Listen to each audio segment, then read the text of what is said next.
We welcome Jennifer Jacobs, who's moved from the political fields of Iowa and the Des Moines Register to join the team at Bloomberg News here in Washington. Jamelle Bouie writes for Slate Magazine and is a CBS News political analyst. Dan Balz is chief correspondent for the Washington Post.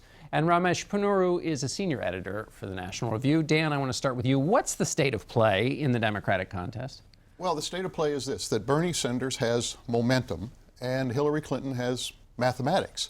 And right now, momentum is prevailing, at least in the narrative of the campaign. And so there's a lot of focus on, A, how is Sanders able to continue to, in a sense, perform better than anybody expected? I mean, he's run a remarkable campaign by any measure. And yet, the hard math of the delegates continues to be in Clinton's favor. New York is very important to her. It begins a period in which she will be able, she hopes, by the end of this month, to be able to basically say there is no way he can become the nominee, and in a sense give her a kind of a permission slip, not simply to compete for the final delegates in the nomination, but to turn her attention a bit to the general election. To finally make that pivot. Right. Jennifer, I was talking to somebody this week and said, you know, unless Bernie Sanders forces a major shift in the campaign, that there's really, even if he continues doing well, he's just not going to be able to do well enough. Is that right? Bernie Sanders is just running out of real estate. And just the fact that, she tied him in delegates in Wyoming, even though he won, it demonstrates how rough this road is going to be for him. And she's done that repeatedly. There have been many states where they tied or he beat her, and then she got almost as many delegates, or if not more. So it's going to be a rough road for him. And it just seems like she is the presumptive nominee unless there's a major game changer. And Jamelle, this week it got a little contentious. Bernie Sanders said she wasn't qualified. There was a lot of back and forth on that. It seemed maybe like they're both just ragged and tired from this process. But where do you get the sense of things? I mean, are there starting to be irrevocable things said in this contest? Have they stepped back from the hottest part of this race? I mean, I think they're attempting to step back. In your interview with Senator Sanders, he sort of kind of went on the unqualified road for a little bit, but then caught himself and said, but of course, I think she would be a fine president of the United States if she were the nominee. I think it's worth noting, right, that in 2008, around this time, something like half of Clinton supporters said they wouldn't vote for Obama in the general. So even though things seem contentious and sharp right now, once we get to the convention, regardless of who the nominee, I think the Democratic Party is going to pretty quickly unify, just sensing an ability to hold on to the White House and win quite a bit more seats in both chambers of Congress that I don't think anyone imagined was possible 6 months ago. And so that fact that winning is really on the table here in a big way, I think it's going to be the force that really pushes everyone to unify. Mm-hmm. How happy would Reince Priebus be if the worst thing Republicans were saying about each other is that they're not qualified?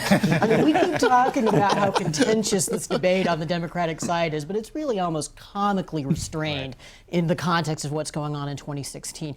What you have not seen from Sanders is an attack on Clinton on the basis that she's not honest and trustworthy, which is this line of attack that would potentially be fruitful because there are only a minority of Americans who believe that she's honest and trustworthy, but one that would give the Republicans something serious they could use in a general election. So far, he hasn't done that. Yeah, that's right. Dan, do you think it would, in terms of Bernie Sanders, did he sort of step by talking about qualifications? He's had a good run. Did he give a gift to the Clinton campaign by talking about that? It seemed to get him off track this week. Well, I do. I think it hurt him in this way. He had a big victory in Wisconsin. He headed into a 2-week period ahead of the New York primary with some wind at his back, and yet all of a sudden he got caught up in a debate that did him no favors. And I think that a lot of Democrats believe that he lost that week, a week that he needed to keep the momentum going. So I think it was a misstep on his part. In a sense, he kind of took the bait from the Clinton campaign and escalated beyond what it needed to be. And I was struck again in the interview that he did with you that he can't quite let go of it. He knows he ought to. They seemed to pivot out of it late last week, and yet again today he's kind of repeating some of the same lines. So I don't think it was helpful, and he's got to kind of regain the momentum that he had a week ago. Jennifer, does it matter that that Bernie Sanders had a bad interview on the specifics with the New York Daily News to his voters? Yeah, I think it did. Actually, one Democrat pointed out to me that it seems like Bernie Sanders is earning more Pinocchios from the Washington Post fact checkers these days than he's earning delegates. And the thing about, she said, quote unquote, that I'm unqualified was one of the things where he was fact-checked as false, and there have been several other things. She didn't actually say that. She did not actually say he is not qualified, and there have been other things that he has been fact-checked on lately that are permeating into that, into the consciousness, and people are realizing that he doesn't always get his facts exactly right. I'm a conservative, but I want to defend the socialist here. And I think there have been a lot of cheap shots about that Daily News interview. When Senator Sanders says we're going to put a cap on the size of the banks and it'll be up to them to figure out how they meet that cap, that's a totally legitimate answer. That's the way a cap on bank size would work. And it's just silly for people to say, oh, well, why isn't he actually spelling out in detail what they're going to have to do? Right. I'm gonna agree there. Like, if you reading that interview, Sanders has a clear idea of the kinds of policies he would want to pursue. He knows that laws like Dodd-Frank give the White House quite a bit of authority in determining how to pursue bank regulation. The fact that he can't give you chapter and verse, I think, is less important than the fact that he does have a broad sense of what his administration would do to approach these questions. And what he's got that has been effective is he has a diagnosis of what he thinks the problems in the country are, and the basis from which that occurs, and a set of policies that are designed out of that diagnosis.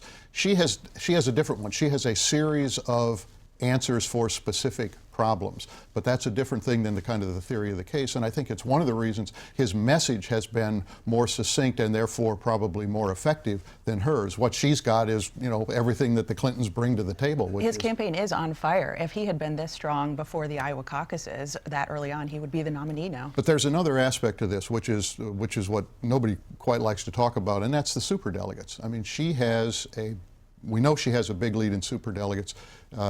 They have more superdelegates than they have announced. I mean, they have in the neighborhood of 600 superdelegates pledged to them, many of whom are not prepared to publicly say that yet.